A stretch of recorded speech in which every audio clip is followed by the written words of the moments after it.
Hi, I'm Sarah, And I'm Helen. and this is the Squiggly Careers podcast. Each week, we talk about a different topic to do with work and share some ideas and actions so that we can all navigate our squiggly careers with that bit more confidence and control. And if you don't already know, every one of our episodes comes with a pod sheet. So everything we're going to talk about today is going to be summarized. It is definitely worth you getting the pod sheet today because we're going to go through a matrix. And I always think there is only so far you can do like a matrix like over audio. So have a look at our website, amazingif.com, so you can get all that information. And you can also sign up for Squiggly Careers in Action there, which is our weekly newsletter where we pull all of our ideas and tools and squiggly support together for you. So today, we're talking about how to help teams think better together. And often, I think one of the common complaints, if that's the right word, but I think we all do complain about it a bit, is not having enough time to think. I don't talk to anyone who's like, do you know what? I've just got so much time to think. And luxuriating. If anything, I need less time to think. So I think it's something that we all feel like we'd like more of, but we often see it through the lens of like, how do I have more time to think? And yet we spend most of our time working in teams. So a slightly different question is like, how do we have more time to think together? And it sort of makes sense because when you think with someone else, you've got like that thinking partnership. So your thinking will always be better because you're kind of involving other people. Even when you do some of the thinking by yourself first, there's still a point where you need to kind of start sharing. And actually, I think most teams would reflect on the same challenge that we have as individuals is, well, I don't get enough time to think by myself, but I certainly don't get any time to think with my team because we're all kind of so busy, the demands of the day-to-day get in the way. A nice coach yourself question, I think. Like, who is your thinking partner? I mean, obviously you. You. You. I mean, it's not a very useful one for me because I'm just like, and it's you. I mean, not the best one for us, but maybe for other people, like who are your thinking partners? Maybe I have other ones though. You're not exclusive. Oh, shall we talk about that? I mean, prioritize your thinking partners. Now? Maybe that's the Now is the time to break up. The coaching self question is who your thinking partners, and then the action is to prioritize your thinking partners. So, great. Well, let's not do that now. But also, the reason why we're talking about this today, I guess the idea for the episode came from a conversation that we were having with a community that we've got called Lead, Learn, Connect, which is all the companies that we work with. We were talking about how to drive performance, some interesting an evidence-based review that's been done by the CIPD on the factors that are most likely to drive team performance.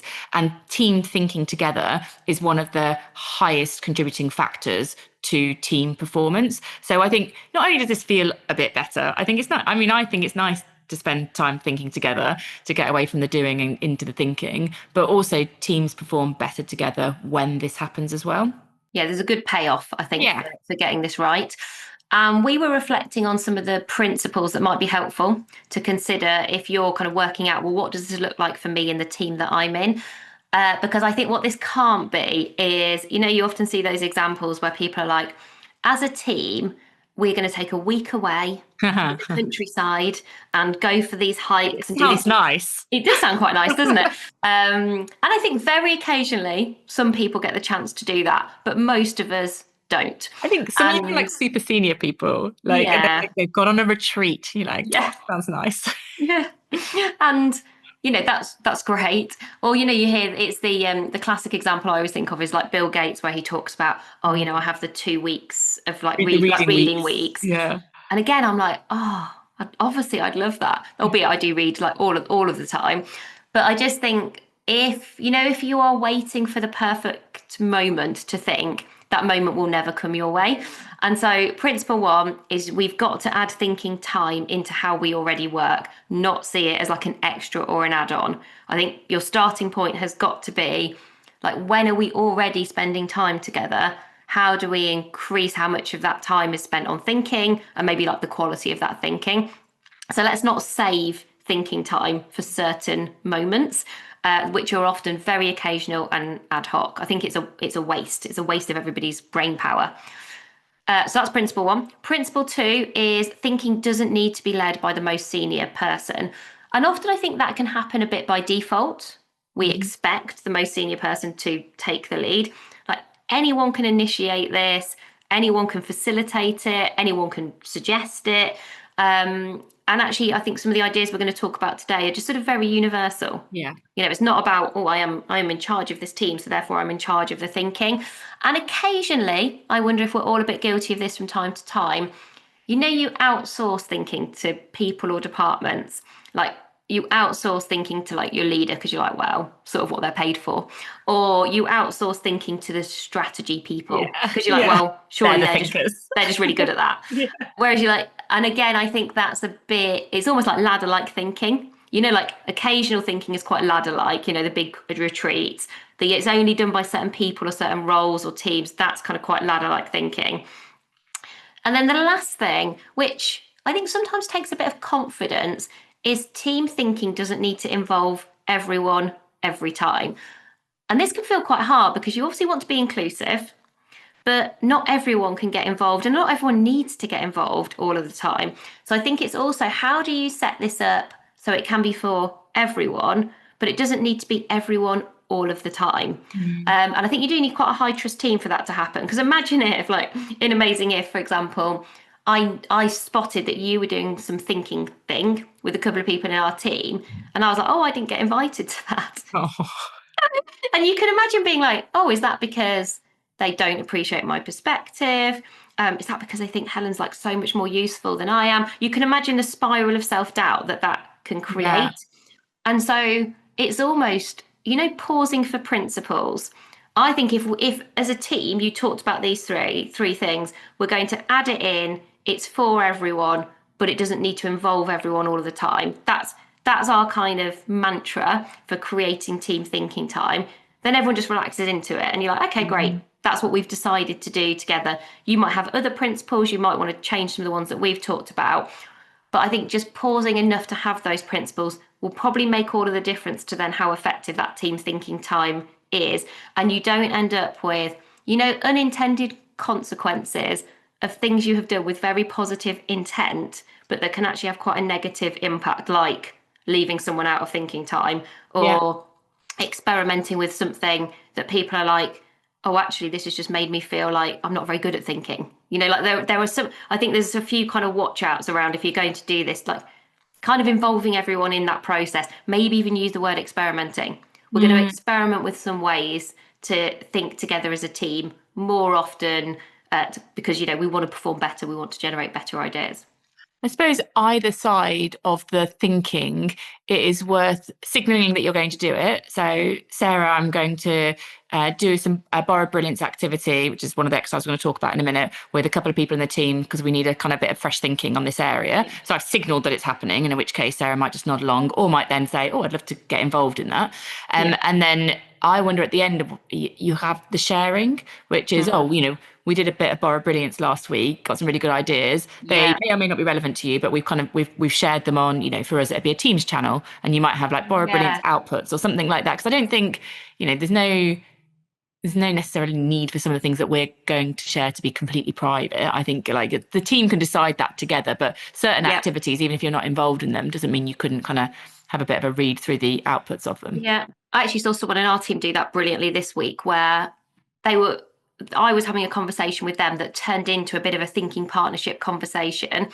And then actually she did a brilliant job of, we have an experiments teams channel, and she wrote up the kind of conclusions of our It was thinking time good. together as an experiment. So she was like, so based on the conversation we've had, so what she did so beautifully was turn thinking into action Yeah. through the lens of, here's the experiment.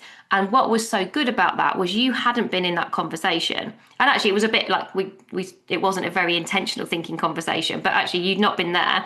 But then suddenly by her going, so this is the frame for the experiment, also then everybody can kind of comment and build. You could add any additions. We've also then got clarity about how that thinking is turning into action. And suddenly that thinking, thinking as a team, I think we've made a decision this week that we wouldn't have made without that thinking time, but also without her kind of framing it in that way.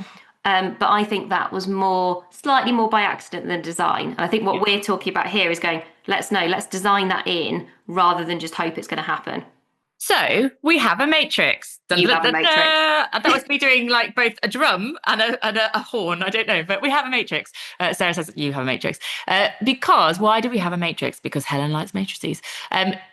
the purpose of the matrix for this team thinking episode is to help you identify what kind of thinking might be useful for your team right now and where you want the thinking to happen, just so that you can sort of prioritize the right tools. To be honest, it's just a sort of way of filtering which tool might be right for your team right now. So the what, we've got some team thinking ideas that are really good for areas of improvement, where you want to do some stuff better, where there's some stuff getting in the way.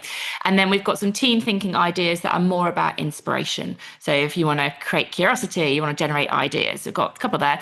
And then we've split those ideas by things that you could make part of your everyday, so you've got like a weekly meeting, or maybe you have like regular huddles, those sorts of things. So they're sort of quick and easy ideas to add into the sort of everyday meetings and moments. And then we've also split some of those ideas for improvement and inspiration for more like away day, like whatever your away day looks like. So we've got one in soon, haven't we? Like you could, the team are together. It's actually the team are together in person, which doesn't happen that often for us.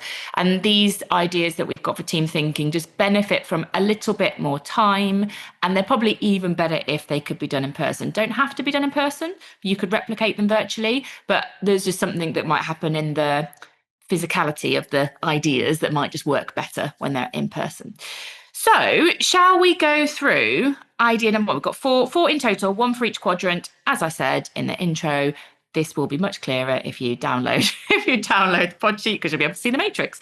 But why don't we go with an everyday idea for improvement? So this is something's kind of getting in the way at work, and we want to do some team thinking on it in a regular meeting, a regular moment where we're getting together. So our idea here, maybe you talk about this one, Sarah. Our idea here is worry lists. Okay, so I think we all have worries. And actually, I was watching a Margaret Heffernan TED talk called Dare to Disagree, and she shares a stat that has just really stuck with me. When I've started to share it in like every context and every conversation. And she says 85% of us have concerns at work that we don't talk about, that we don't share. Now, some of that might be you spot something that's wrong and you don't say anything. Some of it might just be I've got a kind of general worry and I'm not sharing that either. And I think using your team to think through your worries, your kind of what's on your worry list, stops them, I think, dominating your headspace, which I think they can. Like if I think about my worries, I keep revisiting them. And actually that does is that doesn't help you to resolve the worry. I just keep thinking about it. Sort of more going around in circles. I'm not moving forward. I'm just like, I'm still worried about that. 2 days later, I'm still worried about that. So you're like, well, that's not useful in terms of energy and effort. And so the idea here is get people to write down their worries. I think you've got to give people a little bit of space first just to think about what's on your worry list. If you put someone on the spot, that could be quite hard to answer. Particularly for someone like me, who's I think I'm so into action that I my default would be, I'm fine. It's fine. It's not a problem. I'm fine. I would just say that. But if you gave me 2 minutes and you actually say, no, you've got to write down the worries, I think I'd probably, after about 30 seconds, I'd get past I'm fine. Don't worry. I don't want to. And actually be like, yeah, actually, that is a bit of a worry. It takes a bit of time for some brains. So if you're doing this live, I would say you don't need to give people very long. I think in 2 minutes, most people, you might even just be like, what's top of your worry list? Sometimes giving people that kind of filter of going, top, then it means people are just writing down one thing. So maybe the first time you do it, just like, what's top of your worry list right now? And then you could do this in a few ways. You could share it with just one person. So I think doing this in pairs makes it easier in some, like you're just having a one-to-one conversation, takes away any pressure. So that's probably the easiest way to do this, particularly if you're not sure how your team will find talking about worries.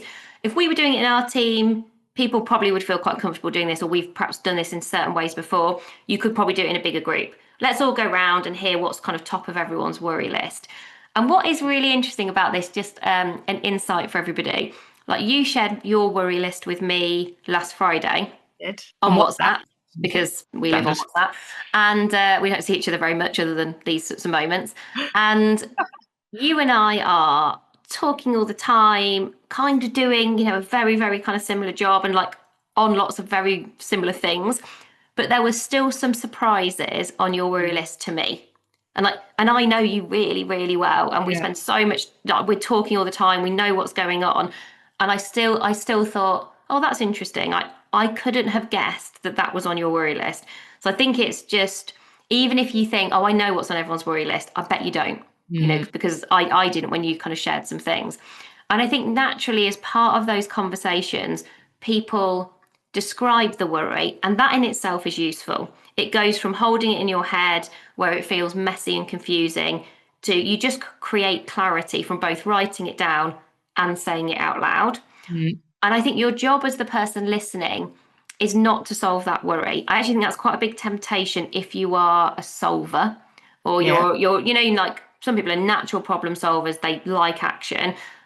This wouldn't be me, but this would be you. Like if I share a worry, your first thought, which you would sort of have to press pause on, would be, how can I How help can I Sarah? help? Yeah, like I'll take your worry away. I Yeah, think, the worst thing to do here, I think, is try to take someone's worry away for them. Obviously with meant with good intent, but that's not really what we're doing here. Or to dismiss their worry. Oh, don't worry yeah. about that. I mean, like, oh Well, that's gosh, not a you big deal. yeah, no, don't worry about that. That's not be like, but obviously it's on their worry list. It's a really big deal to that Yeah, person. yeah, yeah. So I think just a few watch outs if you're the person listening to someone's worry. You don't have to solve it in that kind of moment and don't sort of diminish the worry. I'm like, well, if it's top of your worry list, it obviously feels like a big worry for you. But what you might do is you might ask a few questions. You might ask things like, oh, what do you think would be helpful? Or what sort of support do you need? Sometimes what people just need is just to say it. Like, actually, that's enough for people to go, I just need to take that action and then I'll probably feel better. Sometimes people already know, I think, how to solve the worry. They Mm. just needed like a nice nudge or they just needed a bit of a space to go, I know what to do and now I'm going to do it. Or sometimes it's such a big worry that you couldn't solve it anyway in one conversation. But talking about it is kind of at least gives you a bit of momentum to then start to like break it down to kind of figure out, okay, well, what's a small action that you could take to just start to make some progress on that worry. So what you don't need to do in this kind of thinking time is solve everything, have a big action list at the end of it. Really, your job to do the kind of purpose of the conversations is to give people space to share what they're worried about. And I think with all these sort of team thinking tools we're going to talk about, I think just the more you use them, I think the more the names stick. So, like, what's on your worry list? And it's less about going, today we are going to do some team thinking time. And it's Yeah, more yeah. like these tools will do the thinking for you. You just have to start to kind of get the team familiar with the tools. And so let's stay with improvement, but instead Mm-hmm. of sort of the everyday meetings moments, let's think more kind of away day, so a slightly more significant activity.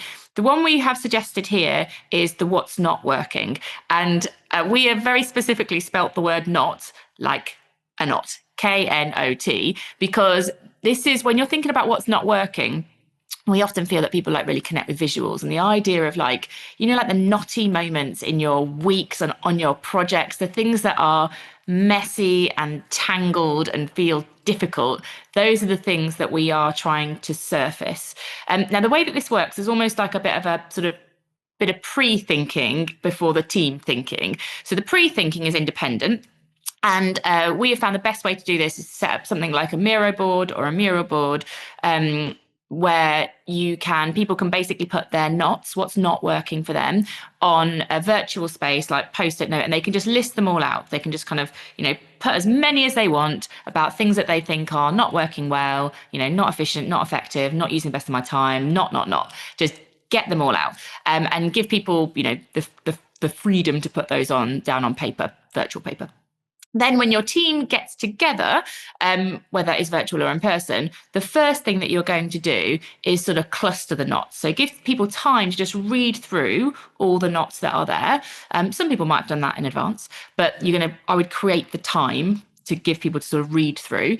And then you're going to get them to sort of theme. So read them through and then theme the knots. And this will help you to start seeing where you've got kind of knotty clusters, where more than one person is struggling with the same knotty situation. And you can then start to sort of prioritize these things in which knot is getting in the way the most. It might be because it's having the biggest impact, or it might be because it's, the more people are experiencing that knot. You can maybe come up with your own filter for prioritizing these knots.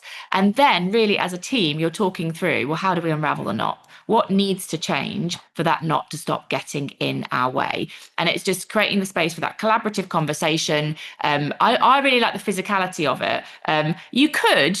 you could, if you wanted to, completely scrap the virtual thing. You could do it all in a room with post-it notes, grab a wall, give people, 5 to 10 minutes with the post-it notes to write them down. You could do the same thing physically. I think it might be nice for some people to have that virtual element beforehand to think through on their own rather than the pressure of time and people around them. I also think one of the things that can work well here is once you've got your theme, so you might be like, right, what's not working? Maybe one theme is to do with ways of working, like how we get work done. Maybe one theme might be around like processes.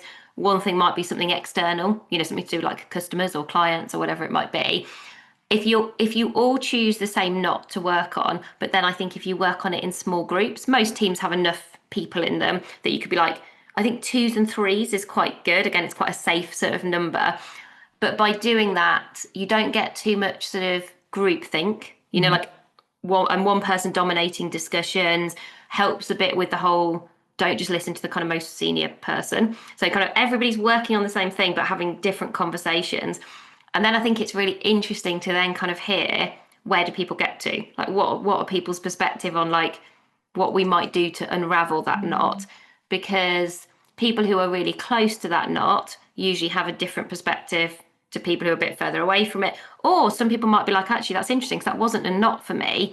And so because it's not your knot, you kind of have fresh eyes thinking. You like fresh eyes, just listening to what everyone's described in terms of this knot. Have we thought about ... Or, I've worked somewhere where this was a challenge and this seemed to be useful.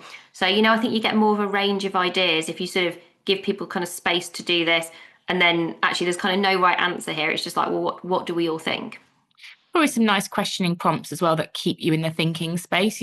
What are your first thoughts? What did you think about this? Rather than, because it's very tempting to go, let's spend some time and then all come up with 3 ideas about what we should do differently. It'd be very easy to go from thinking into doing very quickly. But I think those thinking-based prompts and questions keep you in that space for longer. Yeah, I wonder if generally a risk, and it's definitely a risk for me with something where you have got more space to think, conversations can go in lots of different directions, which is a good thing because you want to explore, you're encouraging people to zoom out. But you need enough structure, like freedom within a framework as ever. Yeah. And so if you are facilitating this, I think probably either facilitating through questions. So you're like, I'm going to have these questions beforehand, and that is going to just help give everyone enough of a frame. Because I find if you don't do that, people actually find it harder. It's like too vague, essentially. You're not giving people enough of a brief to work on. And then you can have some interesting discussions, but sometimes there's a difference between interesting and useful. And I think you are trying to combine both of those things. You want that thinking time to be like, okay, we've had conversations that we wouldn't normally have, and we've explored things in a kind of different way, and it's felt useful. I'm always like interesting and useful. Well, I think particularly for the more improvement focused ones, I think for the next ones on inspiration, you might just be like, have a play. But these ones, I think you want to feel like something can improve as a result of the thinking time you spent together. So they're our first ones, worry lists, and then what's not working are the 2 ideas for team thinking for improvement. And then we've got 2 more on inspiring.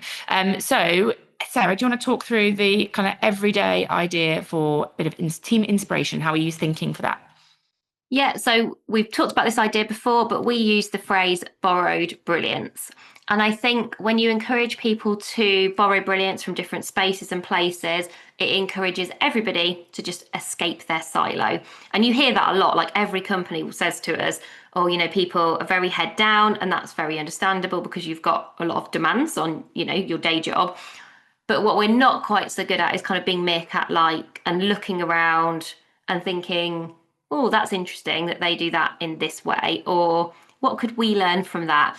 And this is borrowed brilliance. I think you don't always have to then go, that's interesting, and then what am I going to do? You just have to think, that's interesting. I think it's just, I am very led with borrowed brilliance by curiosity.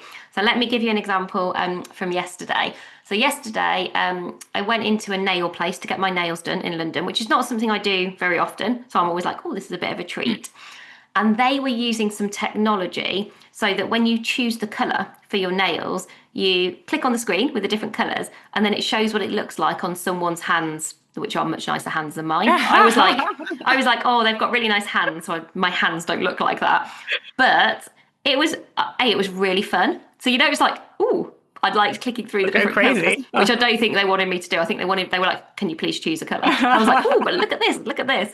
And also it helped you to kind of shortlist. So it wasn't exact, because actually the one that I picked on that I liked on the lady's beautiful hands, then she put on my hand and I was like, oh, okay, that doesn't look quite so good on me. But there was something about it was like quite playful. So I enjoyed it. So I enjoyed the experience more that I was paying for because of that I got to have a bit of a play. But also it helped me, it's always easier to make a decision when you see something rather than someone could describe a colour to you. But what's the best thing about choosing a colour is like to see it on a wall, to see it on kind of someone's nails. So that for me was and I've never seen that before. Maybe it's because I don't get my nails done very often, but I had never seen that tech work in that way. And so I can't work out yet. I don't go, oh, and then how could we use that for Squiggly Careers and Amazing If? I just think, that I was really curious about that. That was really interesting. And it was also memorable. It was like memorable enough for me to share. So that I think is a really good example of borrowed brilliance. It's escaping silos, it's being really curious, it's kind of looking outside. And I think you can do that in lots of ways, looking outside your team to other parts of your organization, looking into your industry, what are other people in your industry doing, and then go way beyond your industry. Sometimes some of the most interesting things are from completely kind of random acts of curiosity. Like I went to a kids' play last Saturday where all the kids got to draw on the walls, and I loved it. And they didn't make the kids hardly do any listening. They just got kids doing loads of doing, and they were like making the whole time. And again, I don't think I can go to anything now without thinking, this is good borrowed brilliance. I'm not very good at I'm just like, I need to get better at just like being in the moment.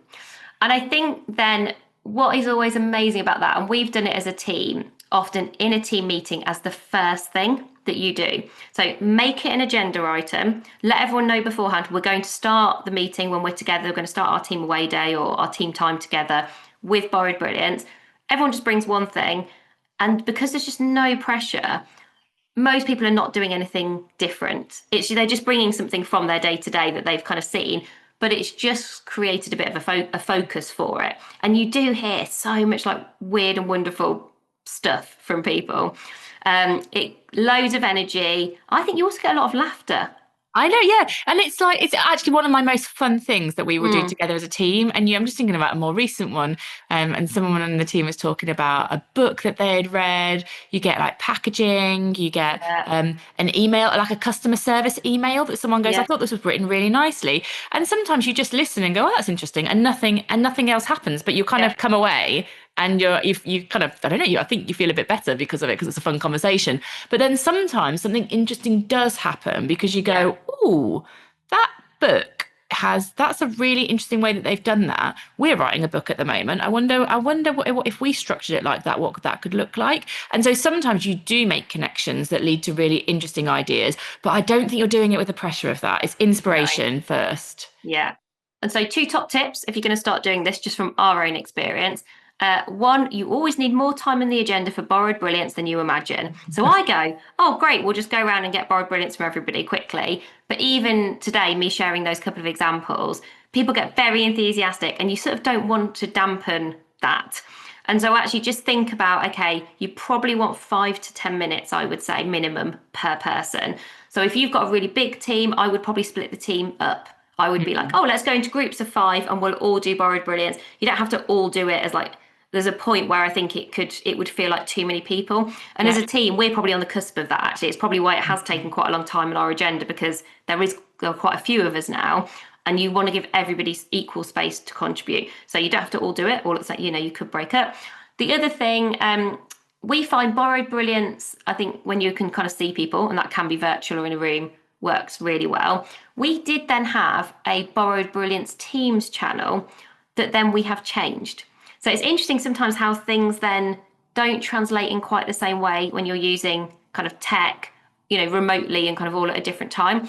Because I think what people found with borrowed brilliance is it was almost too limiting for people. So when it's like an agenda item, it's fine. Everyone had got something to talk about. But we changed our Teams channel from borrowed brilliance to links to learn from. And funnily enough, everybody contributes to that Teams channel way more now.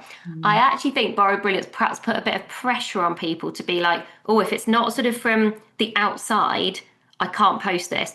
And sometimes like a link to learn from is very related to what we do, or it's just like, oh, I read this report, but I'm not sure what the borrowed brilliance is yet. So then people wouldn't put it in. And so, it's worth experimenting a bit with how can you keep this alive beyond those kind of moments where you are together? Because again, I think that encourages team thinking time. So sometimes that team thinking time could come from you've shared a link to learn from, and then a couple of people in the team go, oh, that CIPD report that Helen shared.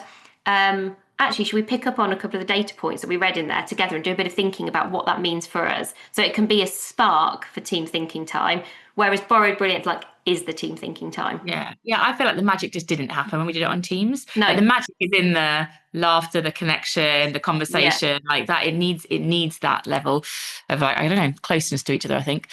So our last idea, so this is about inspiration, but maybe more of an away day kind of thing. Particularly good for sort of prototyping, generating ideas. It's called Crazy Eights. This isn't one of our tools. It's a tool that Sarah and I experienced when we were working with another company, and they wanted us to kind of quickly generate ideas for some book stuff, actually.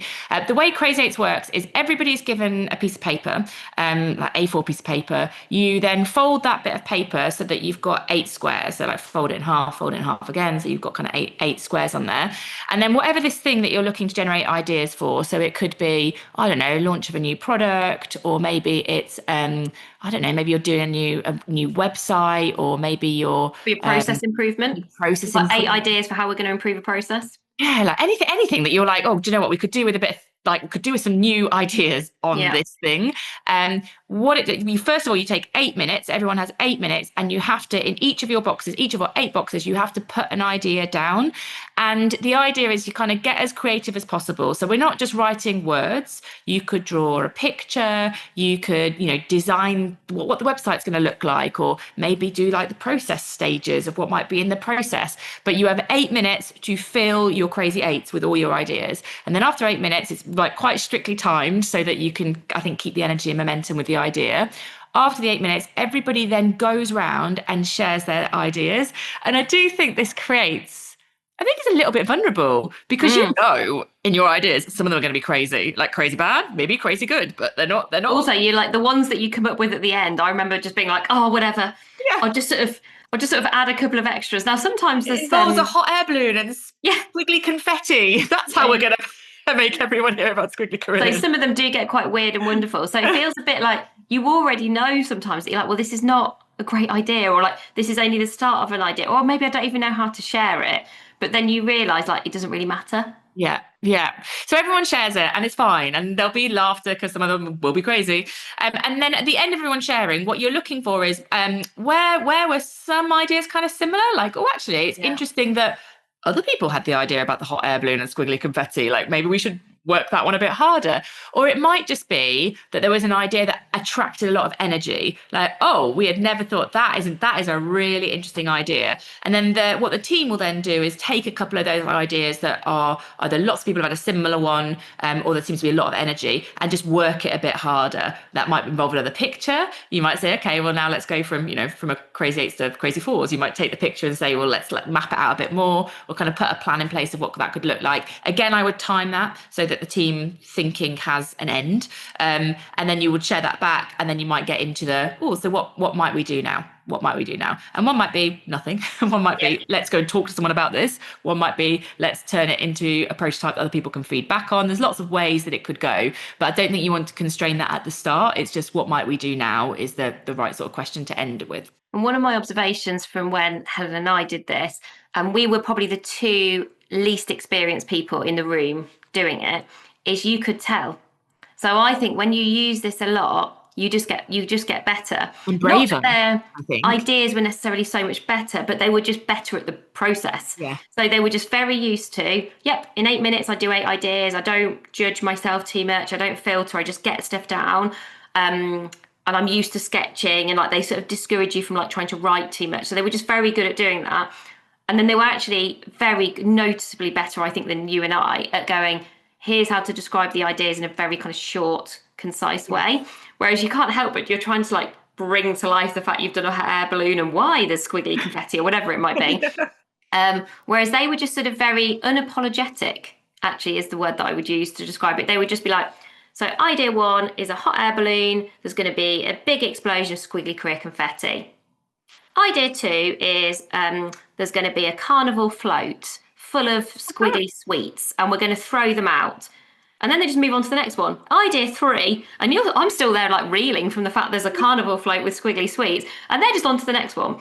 So I think I suppose the point of that, and the reason I kind of share that, is like anything, the way we get better at something is by practicing it. So probably the first time you do any of these things that we're kind of talking about, you probably won't be that good.